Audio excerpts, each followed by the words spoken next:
You spent years earning the right to have the answer. So, what happens the day you genuinely don't? Most leaders just grip tighter. And there's a different move, and almost nobody teaches it to you once you get to the top. Hi, I'm Pietro Pazzi. I'm a leadership depth coach with 3 decades of leadership experience across the globe. Today, I want to show you why certainty, the thing you've spent your whole career chasing, might be the exact thing keeping you stuck.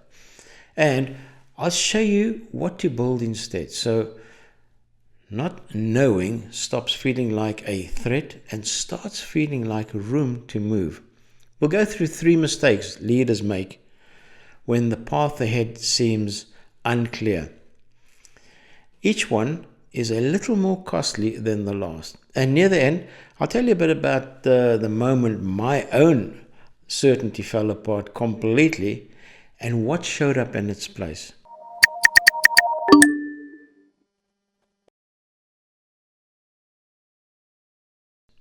So here's the first common mistake. And I bet almost everyone watching has made it. You wait. You tell yourself you'll act once things are clearer, once the market settles, once the restructure lands, once you know for sure. But clarity doesn't usually show up before you act. It shows up because you acted. I've watched the same pattern play out in boardrooms on several continents. A leader thinks, I don't know, so I'm not safe. So I think harder. So I narrow down to one problem right in front of me right now. So I stop moving. And here's the cruel part. Once you stop, life looks smaller, fewer options, fewer paths. Which just proves to your brain that not knowing really was dangerous all along. It's a loop that feeds itself. There's research behind this, and it's a bit unsettling once you see it. In 2025, a study by Helmut Appel and Alexander Gerlach, tracking almost 1,000 people across 4 separate experiments, found that people who struggle to sit with uncertainty don't just feel worse, they start feeling or leaning on what researchers call safety behaviors. Extra checking, extra planning, extra reassurance seeking. It feels like progress, but the study found it actually makes people more indecisive over time rather than less. Trying to eliminate the not knowing is what keeps you stuck inside it. So, if waiting for certainty doesn't get you moving, what does? That is actually the easier task to fix. The next one runs a bit deeper.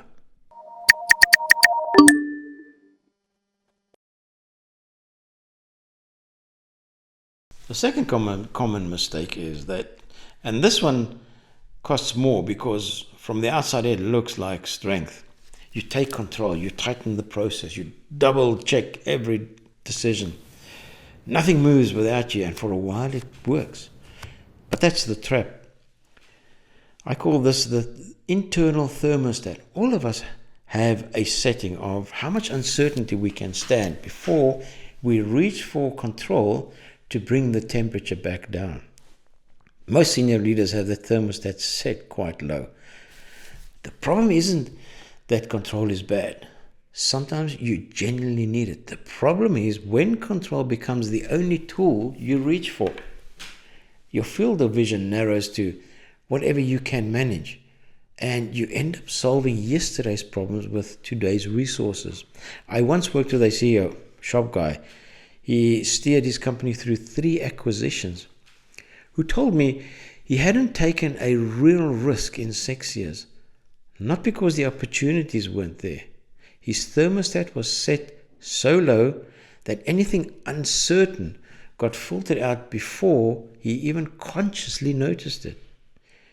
He thought he was choosing safety. There's a piece most leaders never look at, and depth psychology has a name for it, the golden shadow. It's not the dark stuff you're hiding. It's the good stuff. The parts of you that are creative, intuitive, willing to trust a hunch. Parts you buried long time ago because they simply did not fit the identity of the person who has it handled. When control runs the show, that's exactly what gets locked out. So control feels like clarity, but it isn't. It's just a smaller room. Quick reminder, if this is landing for you, go ahead and hit the subscribe button. Makes it easier to catch the wonderful stuff that's still coming.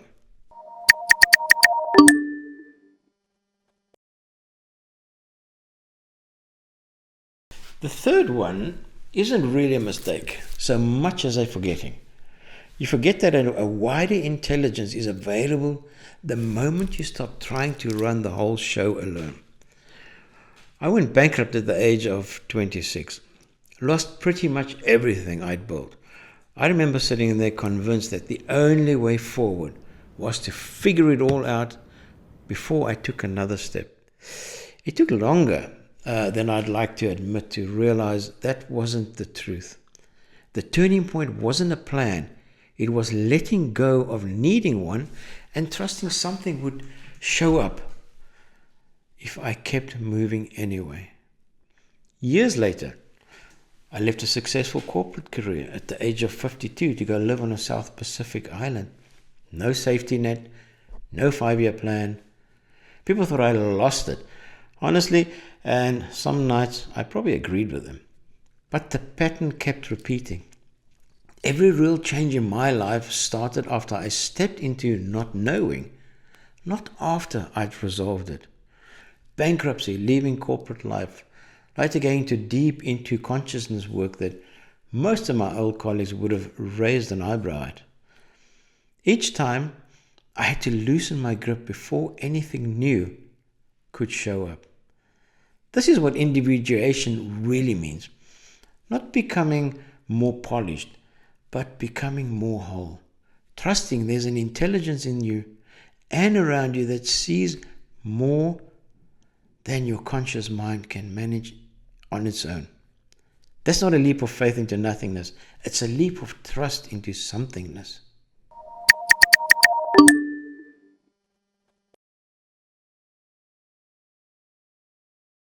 So what do you do with this starting this week?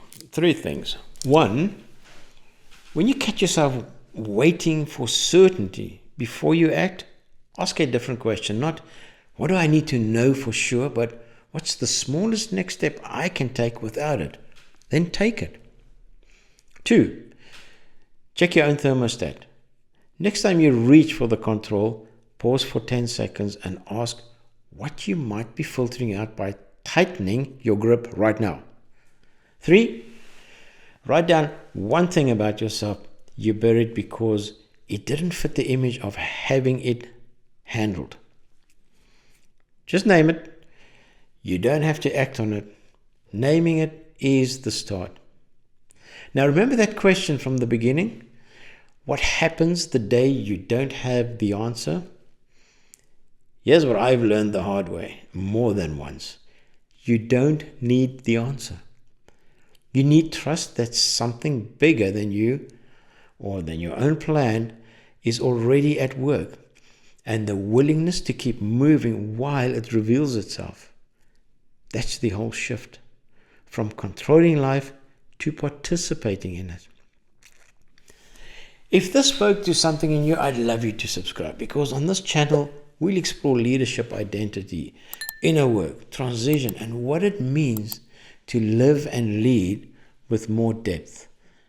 And if you're a leader who's achieved a lot outwardly, but senses something deeper is now asking for attention, I invite you to explore my leadership coaching at pietropazzi.com.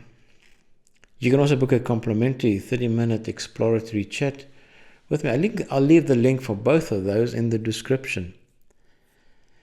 Thanks for spending this time with me. It means more than you probably guess, and I look forward to seeing you in the next one.